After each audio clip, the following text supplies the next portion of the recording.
યાગ યજ્ઞ અત્યારે બહુ જરૂરી છે.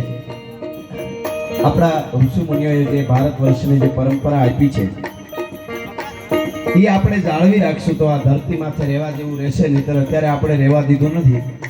હું મારા પ્રોગ્રામમાં કહેતો હોઉં છું, મારો વૈજ્ઞાનિકોને સીધો પ્રશ્ન છે. વૈજ્ઞાનિકો એટલે ભગવાન જેવા કહેવાય, આપણને ખૂબ આપ્યું એમણે, પણ આપણે વિવેક ચૂક્યા હોય તોય ભલે.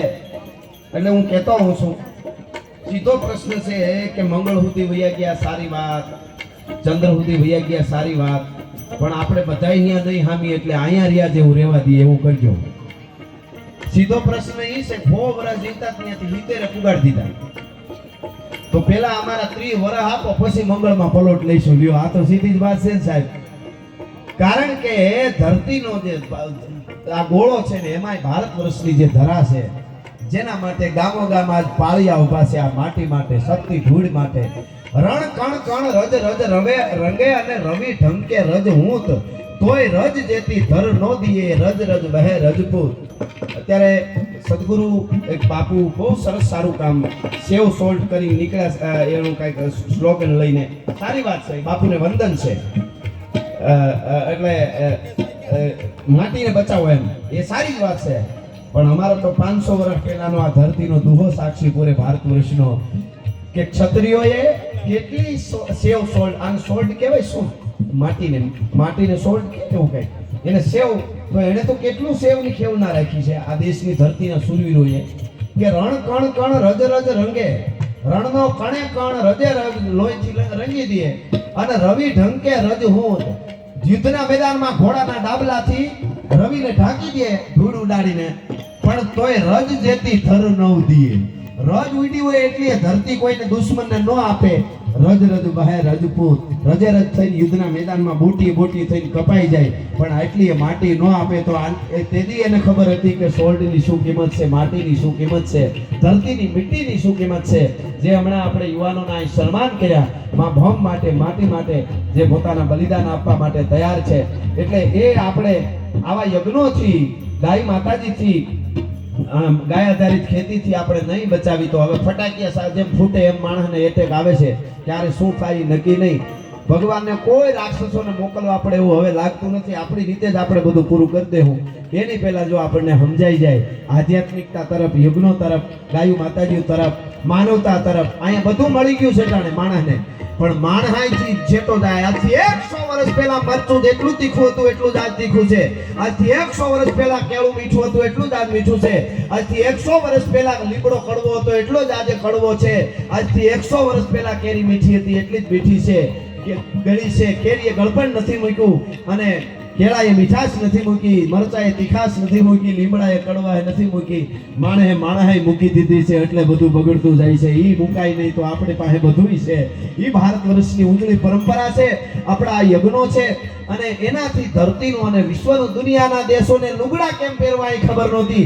તેથી મારા ભારતમાં સાધુની યુનિવર્સિટીઓ હાલતી હતી, તક્ષશિલા, નાલંદા. ક્યારેક જોવો તો ખબર પડે ભારતની શું પરંપરા છે. અત્યારે આપણને ઘણા શીખાડવા આવે છે કે એકચ્યુઅલી દુનિયાના દેશો પાસેથી શીખવા જેવું છે. હવે ટેસ્યુ પેપર વાળા અમને શીખવાડવા આવશે કે કેમ રહેવાય. વધારે થાય માફ કરજો, એથી વધારે નથી કહેતો, પણ એ આપણને શીખવાડે વિવેક કોને કહેવાય, જીવન કેમ કહેવાય, માનવતા કોને કહેવાય. નાનામાં નાનો માણસ હોય, ગામડું ગામ હોય તો ભલે તાણે જઈને ઉભો રહીએ, તું તારે તારા ભેળો શું, તારે કાંઈ પણ કામ પડે તો અડધી રાતે વયો આવજે. એ જે માનવતાની આખી જે પરંપરા હતી, કીડિયારું પૂરવાથી લઈ, કૂતરાને રાબુ પીરવાથી લઈ, અને આ ગામડાએ હજી જાળવ્યું છે અને એને જ બધું હાચવું છે. પણ વાંધો શું છે, આ બધું ડખોયું કોને ખબર? સ્કૂટર ભૂલવું પડે બીજી ગલીમાં જાય, પ્લેન ભૂલવું પડે બીજા દેશમાં જાય. મોટા જે ગોટા કર્યા છે નીજ નડે છે, એ વાત હકીકત છે. એટલે આ યજ્ઞો જ્યારે ચાલે છે ત્યારે બીજી વાતો કરી એની પહેલા વધારે હેરાન નહીં કરું. હવે કાંઈ ટાઈટી એટલી છે નહીં, પણ અડધી મિનિટ એટલે 30 સેકન્ડ જેટલા આપ બધા વડીલો, ભૂદેવોથી લઈ અને આપ બધાય માતાઓ, બહેનો, આગળ પાછળ આ બાજુ ખાલી 30 સેકન્ડ માટે. કારણ કે ભગવાન વિષ્ણુ યાગ યજ્ઞ હોય તો વિષ્ણુ ભગવાન અહર્નિશ જેનું ભજન કરે છે એવું ભગવાન શિવ. અને ભગવાન શિવ જેનું અહર્નિશ ભજન કરે છે એ છે વિષ્ણુ ભગવાન. પછી એને વિષ્ણુ કયો, રામ કયો કે કૃષ્ણ કયો, જય જય મીન વરા કમટનર બલિ હરિ બલિ વામન પરશુરામ રઘુબીર કિશન કિરીટ જગ પાવન બુદ્ધ કલંકી વ્યાસ પ્રતુ હરિ હંસમન વંતર યજ્ઞ ઋષભ અગ્નિ ધ્રુવ વર્દેન ધનંતર દત્ત કપિલ દેવ બદ્રીપતિ સનક સંકાંતિ કરુણા કરે 24 રૂપ લીલા ધરી એ જે હોય પણ એટલે 30 સેકન્ડ માટે દશાનંદ રાવણનો લખેલો જે છંદ છે નારાજ અર્ધનારાજ એની હું અહીંથી વંદના કરું અને 30 સેકન્ડ માટે ઊંચા હાથ કરી મને તાલ આપો એટલે રામપરા નાનકડું ગોકુળિયું ગામ તો છે જ પણ અહીંયા જાણે આટલા જણાનો તાલીનો નાદ એ કાર્ય થાય એટલે વિષ્ણુ યજ્ઞમાં આપણી આહુતિ આપણી પણ બધાની અહીંયા હાજરી છે એની આહુતિ અપાઈ જાય તાલ આવશે એટલે તમને ખ્યાલ આવશે કેમ તાલ આપો ઊંચા હાથ કરી 30 સેકન્ડ માટે એક પણ હાથ આમ નીચે ન રહેવો જોઈએ એવો મને સરસ તાલ આપો એટલા માટે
ખૂબ ધન્યવાદ ખૂબ ધન્યવાદ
મજા ન આવે મોજના તોરા છૂટવા મળે પછી હાવ ગરીબમાં ગરીબ માણા હોય અરે એક બી કોઈ જમીન હોય ઝૂંપડા બેઠો મજૂરી કોકની કરતો હોય તો કે આવ્યો મારો બાપલિયો અને કદાચ મોટી હવેલીમાં બેઠેલો માણસ હોય તો ભલે કંપનીનો માલિક હોય તો ભલે એને પણ મોજના તોરા છૂટી જાય વરસાદ આવ્યો બહુ મજા આવે ઈનો ઈ વરસાદ હટાણે આવે તો કે અરે મરો કે આ બાજુ ઉડાઈ દે અને કરડે તો આખો જાય સારું એના ઉપર એટલી ખબર પડી કે ટાણું હોય તો વહી જાવ બાકી વરસાદ જેવા વરસાદને કહી દે સેટો રહેજે તો આપણું શું વેલ્યુ ટાણે જે વહી ગયા છે સમય મળ્યો છે ત્યારે સોમાહે વાદળ ચડે એની આરતીઓ થાય બાકી શિયાળે સદાય એનું કાળું મોઢું કાગડા જેને જ્યારે